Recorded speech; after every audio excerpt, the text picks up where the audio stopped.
અમેરિકાની રાજધાની વોશિંગ્ટન ડીસીમાં આવેલું વ્હાઇટ હાઉસ ધણધણી ઉઠ્યું છે.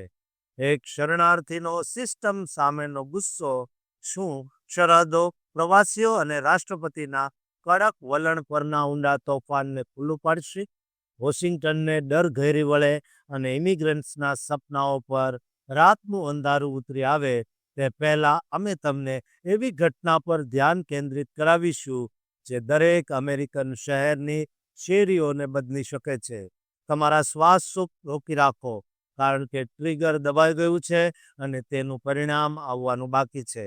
વેસ્ટ વર્જિનિયાની પહાડી વિસ્તારમાંથી આવેલા 2 નેશનલ ગાર્ડ સભ્યોને આ હુમલાનો ભોગ બનવું પડ્યું.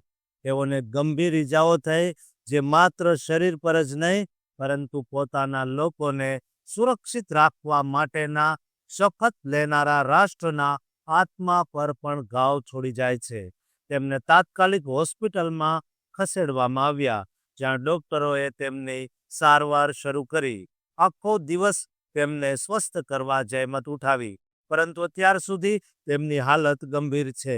જે તણાવ હિંસામાં પરિણમે ત્યારે માનવીય કિંમતની ગંભીર યાદ અપાવે છે અને ગોળીબાર કરનાર રહેમાનુલ્લાહ પોતે પણ ઘાયલ છે. તેના શરીરમાં ગોળીઓ છે, પરંતુ રહસ્ય ઘેરાયેલું છે. તેને ગોળીઓ કોણે મારી? શું તે સ્વબચાવમાં તાત્કાલિક વળતો ગોળીબાર કરનાર કોઈ ચોકીદાર હતો, કે પછી ખતરાનો અંત લાવવા માટે સમયસર બેકઅપ આવી ગયું? સત્તાવાળાઓ હજી પણ સાક્ષીઓના નિવેદનો અને સુરક્ષા ફૂટેજની તપાસ કરીને કડીઓ જોડી રહ્યા છે. પરંતુ એક વાત સ્પષ્ટ છે, આ કોઈ આકસ્મિક અથડામણ નહોતી. તે એક લક્ષિત હુમલો હતો, જેણે લોહીથી લથપથ તે શેરીઓથી પણ વધુ દૂર સુધી આંચકાઓ મોકલ્યા છે. તપાસકર્તાઓએ અત્યાર સુધી જે કડીઓ જોડી છે તે મુજબ એવું લાગે છે કે રહેમાનુલ્લાહે એકલા હાથે કામ કર્યું હતું. હજી સુધી કોઈ સાથીઓ કે મોટા કાવતરાની વાત બહાર આવી નથી. ફક્ત એક માણસનો ઘેરો ગુસ્સો લોકશાહી માટેના સ્થળ પર છૂટો પડ્યો છે. પરંતુ વાતને માત્ર ગોળીબાર પર અટકાવીએ નહીં, કારણ કે આ ઘટનાએ અમેરિકન નેતૃત્વના શિખરે જ્વાળામુખી ફાટી નીકળ્યો છે. રાષ્ટ્રપતિ ડોનાલ્ડ ટ્રમ્પે, જે ક્યારેય શબ્દો માપતા નથી, સમાચાર બહાર આવતા જ રોષ વ્યક્ત કર્યો. તે સાંજે આવેલ ઓફિસમાંથી એક આકરા નિવેદનમાંથી તેમણે આ સમગ્ર ઘટનાને આતંકવાદનું કૃત્ય ગણાવ્યું. તેમનો પરિચિત ગુસ્સો અને નિશ્ચયનો અવાજ ગુંજી ઉઠ્યો. તેમણે હુમલાખોરને જાનવર, એક રાક્ષસ ગણાવ્યો, જેણે વિચાર્યું કે તે અમેરિકાને ભૂંટણીએ પાડી શકે છે, અને ટ્રમ્પે એક વચન આપ્યું જેણે વાતાવરણમાં ઠંડક લાવી દીધી. આ જાનવર, તેમણે કહ્યું, આપણા કાયદાઓ જે સૌથી મોટી કિંમત માંગી શકે તે ચૂકવશે. કોઈ દયાને, કોઈ બીજી તકને, ફક્ત આપણી સ્વતંત્રતાના રક્ષકો પર હુમલો કરવાની હિંમત કરનારાઓ માટે ઝડપી, અડગ ન્યાય. પરંતુ રાષ્ટ્રપતિ માટે માત્ર શબ્દો પૂરતા નહોતા. વીજળી પછી ગર્જનાની જેમ કાર્યવાહી થઈ. ઘટના સ્થળેથી ધુમાડો હટ્યાના કલાકો પછી જ ટ્રમ્પે સીધો આદેશ આપ્યો: વોશિંગ્ટન ડીસીની શેરીઓમાં તાત્કાલિક વધારાના 500 નેશનલ ગાર્ડ સૈનિકો તૈનાત કરો. તે સાચું છે, સુરક્ષા વધારવા માટે વધુ 500 સૈનિકો જમીન પર સજ્જ અને તૈયાર. જે શહેર પહેલેથી જ અસ્થિર હતું, અત્યારે લગભગ 2000 ગાર્ડ સભ્યો રાજધાનીમાં પેટ્રોલિંગ કરી રહ્યા છે, જે વધી રહેલી અશાંતિ વચ્ચે વસ્તુઓને સ્થિર રાખે છે.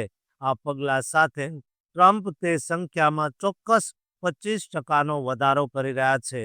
ડીસીને સતર્કતાના કિલ્લામાં ફેરવી રહ્યા છે. તમે પૂછશો, શા માટે અત્યારે? સારું, આ કોઈ સામાન્ય તૈનાતી નથી. છેલ્લા કેટલાક મહિનાઓમાં ગેરકાયદેસર પ્રવેશ કરનારાઓને પકડવા અને રાષ્ટ્રના મૂળમાં વ્યવસ્થા પુનઃસ્થાપિત કરવા માટે નેશનલ ગાર્ડને ઇમિગ્રેશન કાયદાના અમલની ફ્રન્ટ લાઇન પર મૂકવામાં આવ્યા છે, અને તે કામ કરી રહ્યું છે. સેંકડો ગેરકાયદેસર વ્યક્તિઓને અહીં રાજધાનીમાં જ પકડવામાં આવ્યા છે, જે ઘણા સમયથી છુપાયેલા પડછાયાઓને દૂર કરવાની કામગીરીમાં સપડાયા છે. આ ગોળીબાર તે પહેલેથી જ ભડકેલી આગ પર પેટ્રોલ જેવું છે. ટ્રમ્પે ડબલ ડાઉન કરતા એક ક્ષણ પણ બગાડી નથી. ઇમિગ્રેશન કાયદાના અમલને વધુ ભીષણ, વધુ અવિરત બનાવવાની પ્રતિજ્ઞા લીધી. તેઓ કેમેરા સામે ઊભા રહ્યા, તેમની આંખો સખત હતી અને જાહેર કર્યું કે બાઇડેને વર્ષો દરમિયાન દેશમાં ઘૂસી આવેલા દરેક વિદેશીએ સંપૂર્ણ હિસાબનો સામનો કરવો જ જોઈએ. કોઈ પણ કડી અધૂરી નહીં, કોઈ ફાઇલ ધૂળવાળી છોડવામાં નહીં આવે. દરેકની ઝીણવટપૂર્વક તપાસ, દરેક વાર્તાની ચકાસણી.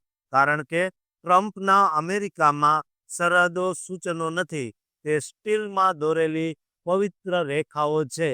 તે ફેડરલ એજન્ટો માટે એક આકલ છે, એક સંકેત કે મોજા ઉતારી દેવામાં આવ્યા છે અને ઢીલા નિયંત્રણના દિવસો આ તાજી દુર્ઘટનાના ભાર હેઠળ દટાઈ ગયા છે. દર્શકો, તેના વિશે વિચારો. જે નિયમિત પેટ્રોલિંગ તરીકે શરૂ થયું તે એક મોટી લડાઈનું પ્રતીક બની ગયું, જ્યાં રક્ષક અને સુરક્ષિત વચ્ચેની રેખા દારૂગોળાના ધુમ્મસમાં ધૂંધળી થઈ જાય છે.